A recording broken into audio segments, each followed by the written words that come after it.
आप देख रहे हैं पल पल न्यूज और मैं हूं आपके साथ नदीम अकरम। नुपुर शर्मा ने जो आग लगाई थी उसमें घी डालने का काम नवीन जिंदल के बयान ने कर दिया और गुस्ताखे रसूल करते हुए इन्होंने बड़े बयान दे दिए। पर इन लोगों को सिक्योरिटी प्रदान की जा रही है, गिरफ्तारी अभी तक हुई नहीं है। तमाम मुस्लिम सड़कों पर उतर रहे हैं, तो जो लोग सड़कों पर उतर रहे हैं उन्हें गोलियां दागी जा रही हैं, जिसमें नबी की राह पर चलते हुए मुदस्सिर कुर्बान हो गया। तो वहीं जावेद पंप यानी कि प्रयागराज में रहने वाले जावेद को मास्टरमाइंड तक मीडिया ने बता दिया। और जब मास्टरमाइंड बताया गया तो इस क्रोनोलॉजी को समझना बहुत जरूरी है, क्योंकि जावेद पंप वाले की बेटी जेएनयू में पढ़ती है, जो सीएनआरसी के दौरान बड़ा चेहरा रही। हुकूमत को आंख में आंख डाल करके बोला कि आप गलत हैं। आफरीन फातिमा के घर को ढा दिया गया और जब ढा दिया गया तो तमाम तरह से सरकार की सीनाजोरी चल रही है। एक तो चोरी, ऊपर से सीनाजोरी। एक व्यक्ति को नुपुर शर्मा और नवीन जिंदल को गिरफ्तार करना है तो हजारों की तादाद में मुसलमानों की गिरफ्तारी कर उन्हें जेल की सलाखों के पीछे डाला जा रहा है, जहां मुसलमानों के ऊपर लाठियां बरसाते हुए बाकायदा वीडियो शूट करवाए जा रहे हैं। और सोशल मीडिया पर जो मुसलमानों के लिए गंदगी परोसी जा रही है उसे तो छोड़ ही दीजिए, पर सरकार की जो सीनाजोरी चल रही है उस पर तमाम बुद्धिजीवी अपनी प्रतिक्रिया देते हुए दिखाई दे रहे हैं। तो वहीं बरेली से दरगाह आला हजरत ने भी बुलडोजर कार्रवाई को लेकर के बड़ा बयान दे दिया है और साफ शब्दों में हुकूमत को कहा है कि आप मुसलमानों के साथ ज्यादती कर रहे हैं, जो बिल्कुल भी बर्दाश्त नहीं की जा सकती। क्या कुछ दरगाह आला हजरत के सज्जादा नशीन ने कहा है, पहले इस पर नजर डालते हैं। आपको बता दें, दरगाह आला हजरत के सज्जादा नशीन मुफ्ती एहसान रजा कादरी यानी एहसान मियां ने नबी करीम की शान में की गई गुस्ताखी और उसके बाद शांतिपूर्ण तरीके से किए गए प्रदर्शनों पर पुलिस की कार्रवाई पर सवाल खड़े किए हैं।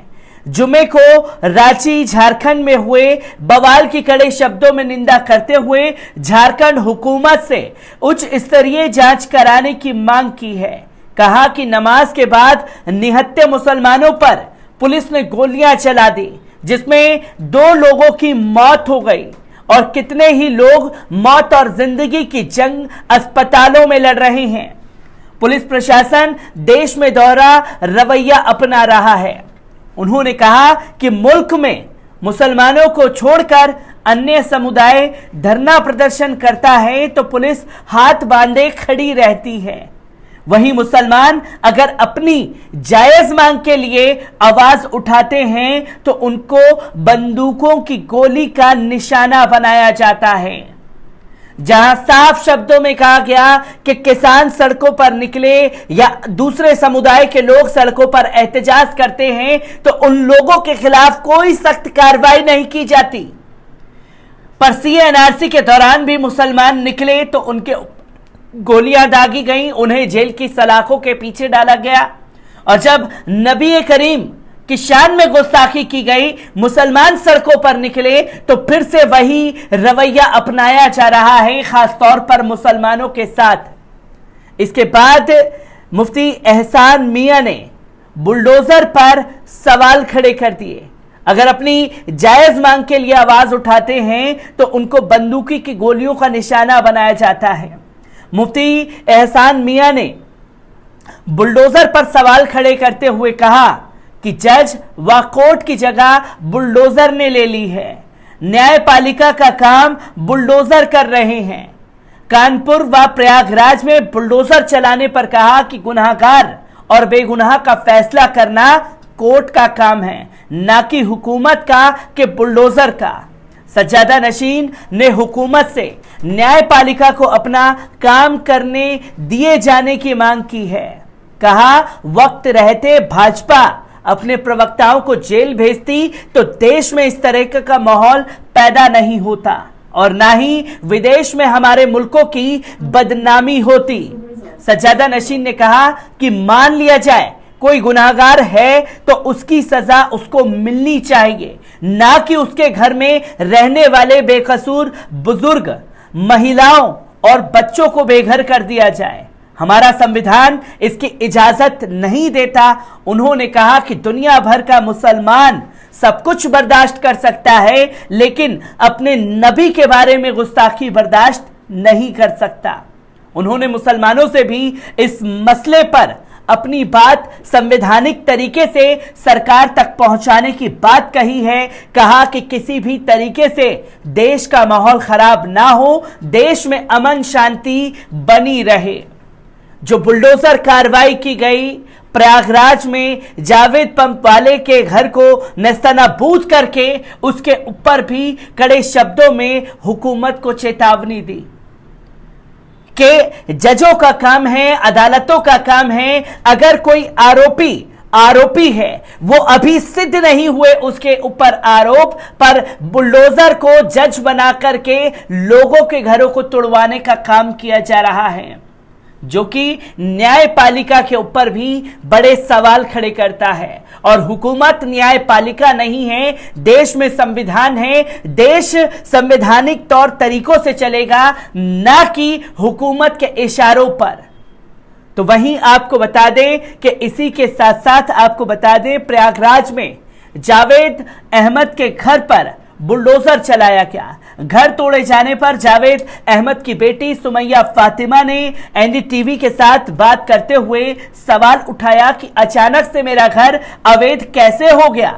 सुमैया फातिमा ने कहा कि यह बात समझना बहुत जरूरी है कि अचानक से हमारा घर अवैध कैसे हो गया। जब हम लोग हर बार टैक्स देते हैं, तब किसी को अचानक फिर बिना नोटिस के एक दिन के अंदर ही अंदर अवैध कैसे हो गया। ये सब 12 घंटे के अंदर हो गया। ये घर मेरी अम्मी के नाम पर था, मेरे नाना ने उनको गिफ्ट में लिया था, इसमें मेरे अब्बा का कोई हाथ नहीं था। जमीन मेरी अम्मी की थी, जिस पर बने घर को अवैध बताकर तोड़ दिया गया है।